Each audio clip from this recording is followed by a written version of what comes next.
जरा सोचिए, आपका बच्चा स्कूल गया है पढ़ाई करने, लेकिन वहां उसे परोसा गया जहर। जी हाँ, मोकामा के एक सरकारी स्कूल में मिड डे मील में निकला मरा हुआ सांप। 100 से ज्यादा बच्चे बीमार पड़े और अब सवालों के घेरे में है बिहार की नीतीश सरकार। नमस्कार, आप देख रहे हैं एलएनबी मीडिया और मैं हूं आपके साथ प्रतीक दुबे। पटना से आई एक ऐसी खबर जो दिल को दहला देती है, एक ऐसा मामला जिसने बिहार की नीतीश सरकार को कटघरे में खड़ा कर दिया है। यह घटना है पटना जिले के मोकामा इलाके की, जहां 24 अप्रैल 2025 को एक सरकारी स्कूल में मिड डे मील खाने के बाद 100 से ज्यादा बच्चे बीमार हो गए। और वजह क्या थी? एक मरा हुआ सांप जो सब्जी में निकला। जी हाँ, आप सही सुन रहे हैं, स्कूल की थाली में जहर था। उस जहर को हटाया नहीं गया, बल्कि बच्चों को जबरन परोसा गया। अब राष्ट्रीय मानव अधिकार आयोग यानी एनएचआरसी ने खुद संज्ञान लिया है और नीतीश कुमार की सरकार को नोटिस भेजा है। यह सिर्फ लापरवाही नहीं है, यह बच्चों के मौलिक अधिकारों के साथ खिलवाड़ है।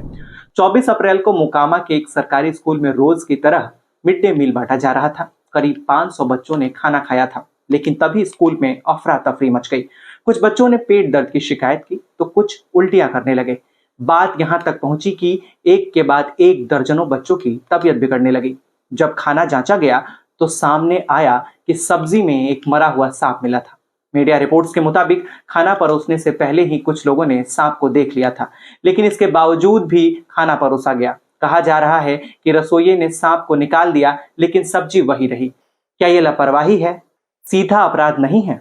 इस घटना के बाद गांव में हंगामा मच गया। 100 से ज्यादा बच्चों की तबीयत बिगड़ी, किसी को उल्टियां हुई, किसी को पेट में तेज दर्द हुआ और कुछ बच्चों को फौरन अस्पताल में भर्ती कराना पड़ा। गांव वालों ने बताया कि उन्होंने स्कूल प्रशासन को चेतावनी दी थी, लेकिन शिक्षकों और रसोइयों ने उनकी एक नहीं सुनी थी। गांव वालों ने गुस्से में आकर सड़क जाम कर दी, प्रदर्शन हुआ, सरकार और प्रशासन के खिलाफ नारेबाजी हुई। अब इस मामले पर एनएचआरसी यानी राष्ट्रीय मानवाधिकार आयोग ने 1 मई को खुद संज्ञान लिया है। एनएचआरसी ने 2 बड़े अफसरों को नोटिस भेजा है, बिहार के मुख्य सचिव को, पटना के एसएसपी को। एनएचआरसी ने कहा है कि अगर मीडिया में जो रिपोर्ट्स आई हैं वह सही हैं, तो यह मानव अधिकारों का घोर उल्लंघन है। एनएचआरसी ने 2 हफ्तों के अंदर रिपोर्ट मांगी है, जिसमें यह बातें शामिल होनी चाहिए। बच्चों की मौजूदा हालात कैसी है, प्रशासन ने क्या कदम उठाए हैं, भविष्य में इस तरह की घटना से बचने के लिए क्या इंतजाम होंगे। अब सवाल उठता है कि कौन जिम्मेदार है? क्या सिर्फ रसोइया है, स्कूल का प्रशासन, या फिर पूरी व्यवस्था और सरकार खुद? मिड डे मील योजना बच्चों को स्कूल में पोषण देने का एक बड़ा कार्यक्रम है, लेकिन जब यह योजना जहर परोसने का जरिया बन जाए तो सरकार की आंखें खुलनी चाहिए।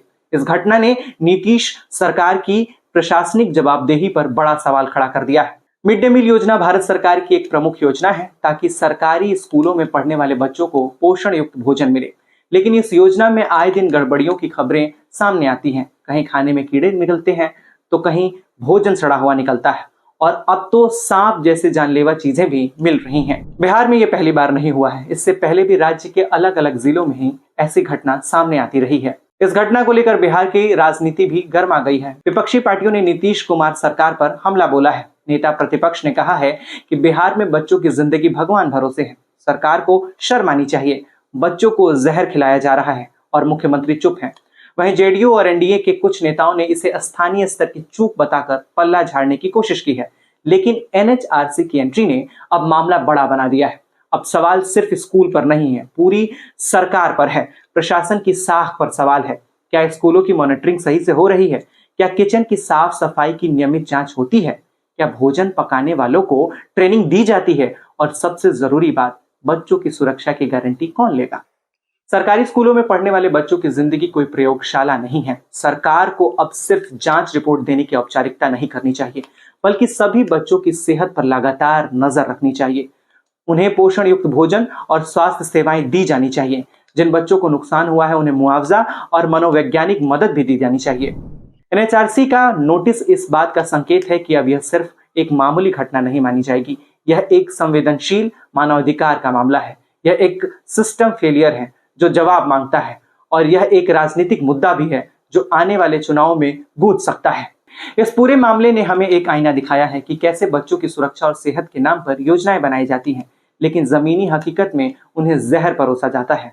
अब देखना यह है कि नीतीश सरकार इस पर क्या कार्रवाई करती है। क्या कोई बड़ी सर्जरी होती है सिस्टम में, या फिर हमेशा की तरह जांच के नाम पर लीपापोती कर दी जाएगी? आपकी राय क्या है? क्या सरकार को सीधा जिम्मेदारी लेनी चाहिए या यह सिर्फ एक लोकल घटना थी? कमेंट करके जरूर बताइए और देखते रहिए एलएनबी मीडिया। शुक्रिया।